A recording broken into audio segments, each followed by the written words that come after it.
신백훈 박사께서 옥중에서 보내온 최서원 원장과 그 외손주들 편지 속의 영상입니다. 어설픈 외손주의 할머니 보고 싶다 사랑한다. 내가 동생을 보살피겠다. 이 내용을 보고서도 무심한 권력들, 정치인들, 공직자들 측은지심이 없는 것입니다. 맹자는 측은지심이 없으면 인간이 아니라고 했습니다. 진실한 애국심한 들만이 최서원 원장의 희망입니다. 본 영상 시청과 격려의 댓글 많이 올려주시기 바랍니다.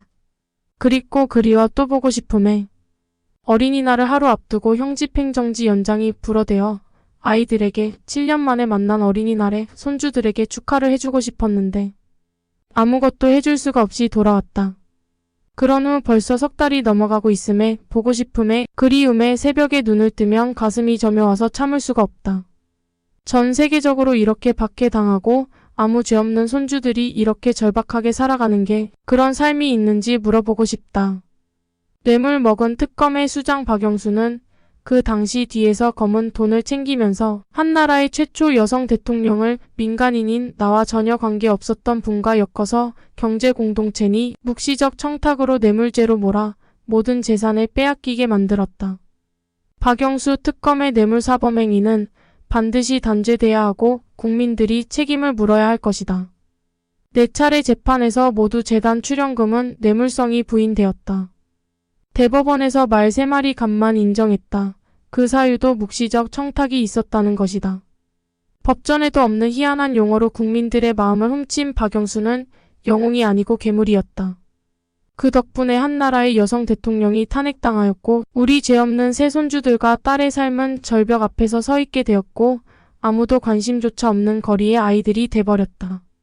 도대체 양심이라는 것이 있는 자들인가? 무엇 때문에 죄 없는 우리 손주들이 집도 없이 떠돌아다녀야 하고 유치원비도 없어 겨우 살아가야 하는지 그들에게 따져 묻고 싶다. 가슴이 미어진다. 딸과 손주들이 삶을 보면 대기업 회장의 묵시적 청탁 시위는 그야말로 굴복이었다. 그 굴복 때문에 나는 모든 재산을 빼앗기고 우리 큰 손주와 딸은 미승 빌딩에서 쫓겨났다. 언젠가 그에게도 책임을 물을 것이다. 너무 비겁했다. 본인들만 살려고. 어린 새 손주들이 손에 손을 잡고 일요일이면 집 근처 교회를 찾아서 두 손 모아 하나님께 빈다고 했다.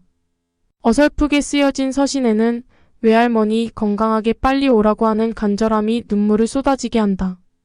그 아이들이 이 세상에 이 나라에 무슨 죄를 졌다고 이렇게 매정하고 잔인하게 하는지 모르겠다. 내가 독해지는 이유가 이런 잔인함 때문인 것도 그들은 모를 것이다. 단지 권력에 저항하는 줄로만 미련하게 생각할 것이다.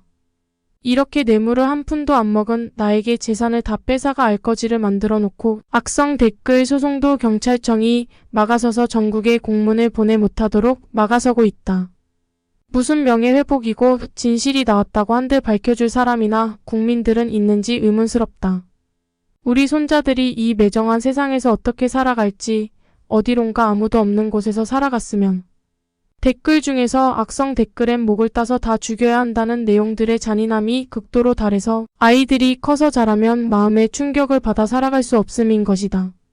그런데도 그 댓글 소송마저 막는 이 경찰청의 행태는 무엇 때문에 존재하는지 묻고 싶다. 내가 박 대통령을 모신 이유 때문에 이렇게 모질게 사회에서 내동댕이 쳐지고 아이들 교육비마저 없을 정도로 살아갈지 전혀 몰랐다. 모르는 이들은 돈이 많을 것이라 믿고 싶은 이들이 많을 것이다. 그러나 내 은행지기로 외국에 숨겨놓았다던 데이비드 윤조차 인터폴 수배로 독일에서 데려오려 했지만 정치적 박해라는 이유로 기각되었다. 그 당시 모든 게 거짓 선동이었고 그야말로 가짜 뉴스였다. 과연 이 책임을 어떻게 지려는 걸까? 교도소에서 영치금이 떨어져 딸에게 부담 줄까봐 스킨 10,000원짜리도 몇 번을 생각하면서 사는 내가 과연 우리 딸의 삶과 손주들의 삶을 살아갈 수나 있게 하려는지 이제는 나에겐 진실한 국민들만이 희망이고 등불이다. 부디 국민들이 나서서 잘못된 박영수 특검의 비리를 밝히고 그가 저질렀던 이 나라에 대한 악행을 밝혀야 진정한 나라일 것이라고 생각이 든다. 부디 그런 날이 오길 바라며 우리네 망가진 삶과 어린 새 손주들의 삶을 다시 되찾아주는 자유시민들이 되어주시길 간곡히 바라고 싶음에 이 글을 쓴다.